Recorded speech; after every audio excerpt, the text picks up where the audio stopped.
Imagine a thief who steals not for money but for love. Picture someone who risks everything, not for riches or fame, but for the thrill of being close to beauty itself. This is not the story of a typical criminal, but of a man whose heart beat faster in the presence of art, who saw masterpieces as living things longing for attention. Stephane Breitwieser amassed a fortune in art, $2 billion worth, yet never sold a single piece. His secret trove was not a stash of loot to be traded, but a private sanctuary, a hidden world where he could surround himself with the objects he adored. He was no criminal mastermind, just a quiet waiter with an obsession for beauty. By day, he blended in, serving coffee and pastries, unnoticed by those around him.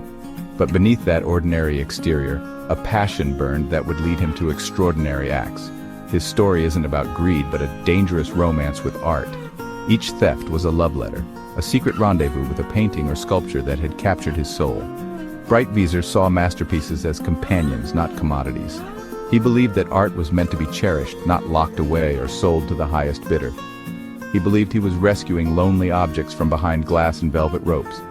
To him, museums were prisons, and he was the liberator, freeing art from isolation. This sense of purpose drove him to commit hundreds of thefts, each a personal act of liberation. Every heist was meticulously planned, not for profit, but for the joy of bringing beauty home. His collection grew to 239 priceless works, filling every corner of his modest home, until it resembled a secret museum, known only to him and his closest confidant. These treasures were stolen from 172 museums, chapels, and castles across Europe. From grand institutions to small-town galleries, no place was too obscure or too well guarded for his devotion. He targeted places with lax security, slipping past inattentive guards and outdated alarms. His greatest weapon was his unassuming nature. No one suspected the quiet man in the corner. He would return again and again to study pieces he loved, memorizing every detail, until he knew exactly how to make them his own. Eventually, the pull became too strong. He couldn't leave them behind. The urge to possess beauty outweighed every risk. For him, each theft was a moment of connection with the artwork, a fleeting instant when he felt truly alive. By day, he was a modest waiter, a face in the crowd, living a life of routine and simplicity. By night, he became the world's most prolific art thief, aided by his girlfriend Anne Catherine Kleinklaus. Together, they formed a partnership built on secrecy, trust, and a shared passion for art. Their story is a gripping account of love, crime, and obsession, a tale where devotion to beauty led to a life on the run. Sometimes the most valuable treasures are stolen not for their price, but for their beauty, and for the thief who loved them, that was the only reward that ever mattered. From 1995 to 2001, Breitwieser orchestrated a crime spree across Europe. In 6 years, he stole 239 works from 172 locations, an unprecedented tally. The collection's value soared to nearly $2 billion, making him history's most prolific art thief. He was a ghost, slipping in and out of museums, leaving curators baffled. His taste was refined. Dutch Golden Age paintings, silver goblets, antique instruments, medieval tapestries. Each piece was chosen for its personal resonance, not just its value. He and Anne Catherine traveled across borders, favoring small museums with relaxed security. They blended in as tourists, never drawing suspicion. Breitwieser wasn't after a single big score. He was a serial thief, driven by compulsion. The thrill of each theft only fueled his addiction. For 6 years, he assembled one of the greatest private art collections ever known, hidden in plain sight, all of it built on crime. To understand Breitwieser's crimes, look to his past. Raised in Alsace, France, he visited museums with his father, developing a deep love for art. After his parents' divorce, the family's art collection vanished, leaving a void. He craved the comfort and beauty those objects brought. This longing twisted into a possessive need. Breitwieser described his motivation as an addiction to beauty, even claiming to experience Stendhal syndrome, overwhelmed by art's power. He rationalized his thefts as acts of love, believing he was a better caretaker than any museum. The adrenaline rush of each heist became intoxicating. Anne Catherine shared in the secret and the thrill.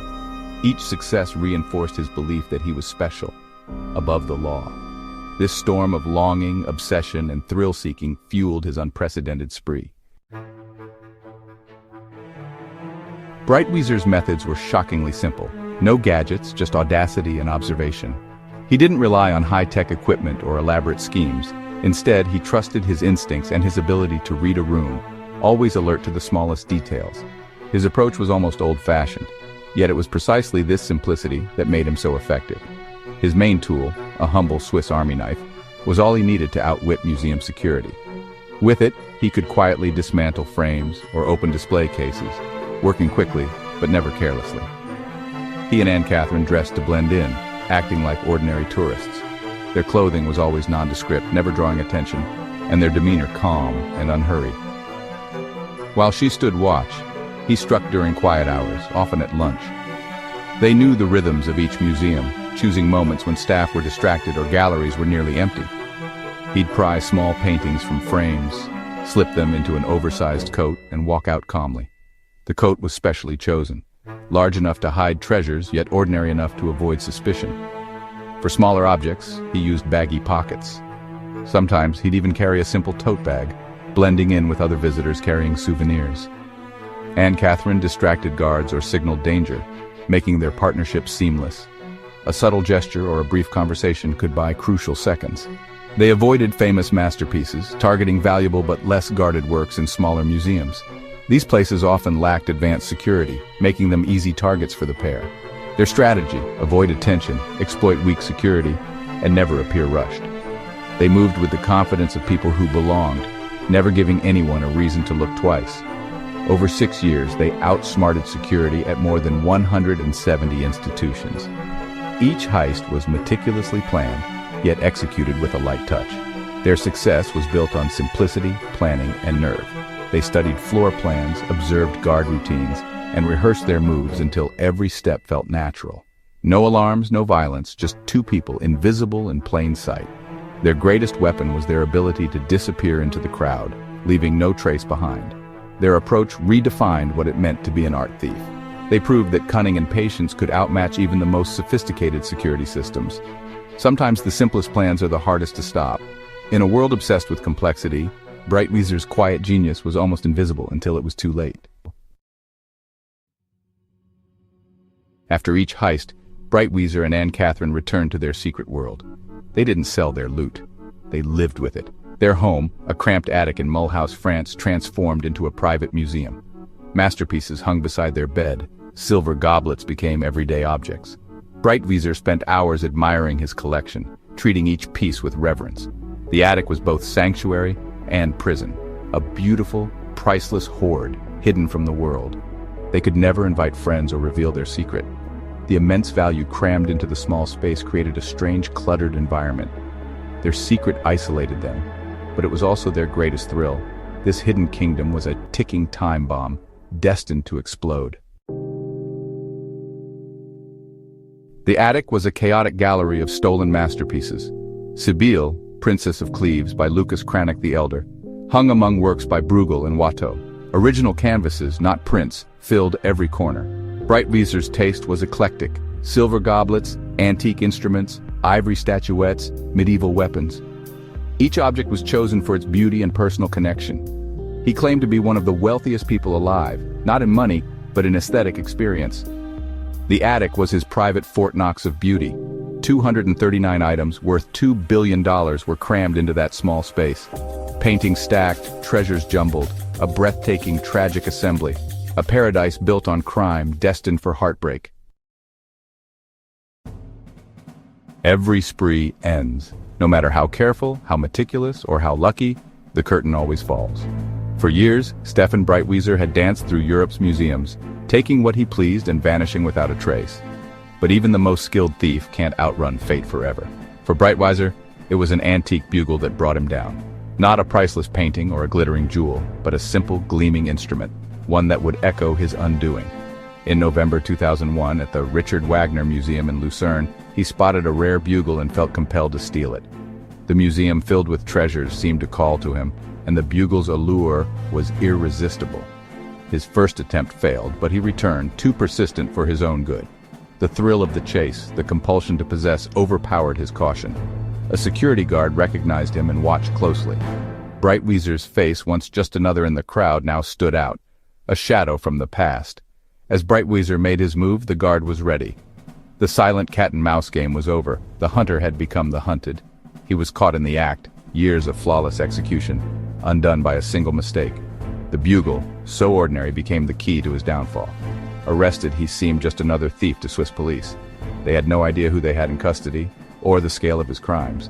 They had no idea he was behind a 6-year continent-wide crime wave. The enormity of his thefts was still hidden, waiting to be revealed. While he sat in jail, news reached his mother, Marielle Stengel. The call shattered her world, bringing fear and uncertainty. Panicked, she feared discovery and prosecution. The walls were closing in, and she knew the secret could not last. In her desperation, she made decisions that would destroy the world's greatest stolen art collection. Years of risk, love, and obsession went up in smoke, literally and figuratively. The bugle's theft was the thread that unraveled everything. One impulsive act and the entire tapestry of secrets began to fall apart. The secret world was about to collapse.